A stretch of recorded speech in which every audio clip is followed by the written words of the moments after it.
ஆட்சி தொக்கு வழங்கும் மணிச் செய்திகள். இணைந்து வழங்குபவர்கள் அரசன் சோ. ரொம்ப ரொம்ப நல்ல சோ.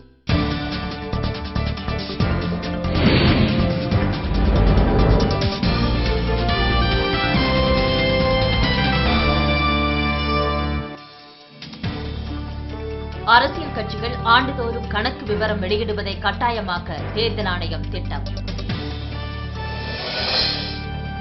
மதுரையில் நெசவாளர்களுக்கு ஒதுக்கப்பட்ட நிலத்தை மீட்க கோரி அமைச்சர் செல்லூர் ராஜு வீடு முற்றுகை. கேரளாவில் தென்மேற்கு பருவமழை தொடக்கம், அடுத்த 2 நாட்களில் தீவிரமடையும் என தகவல்.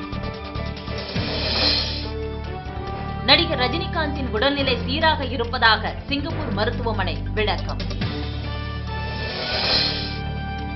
உடுமலை அருகே திருமூர்த்தி அணையில் மூழ்கி கோவையைச் சேர்ந்த பள்ளி மாணவன் உயிரிழப்பு.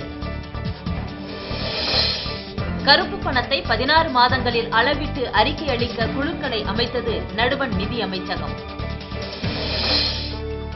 காவிரி பாசன விவசாயிகளுக்கு தேவையான உரம் கையிருப்பில் உள்ளதாக தமிழக அரசு தகவல். சேலம் மாவட்டம் ஆத்தூர் அருகே காவல்துறை அதிகாரி வீட்டில் 15 பவுன் நகைகள் கொள்ளை. ஐபிஎல் போட்டிக்கு மட்டைப்பந்து வீரர்கள் முன்னுரிமை கொடுப்பதில் தவறில்லை என கபில் தேவ் கருத்து.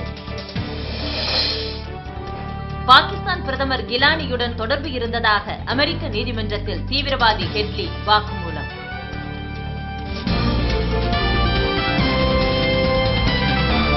மணிச் செய்திகள் வழங்கியவர்கள். ஆட்சியில் இப்போது 10 விதமான சுவைகளில் தொக்கு வகைகள்.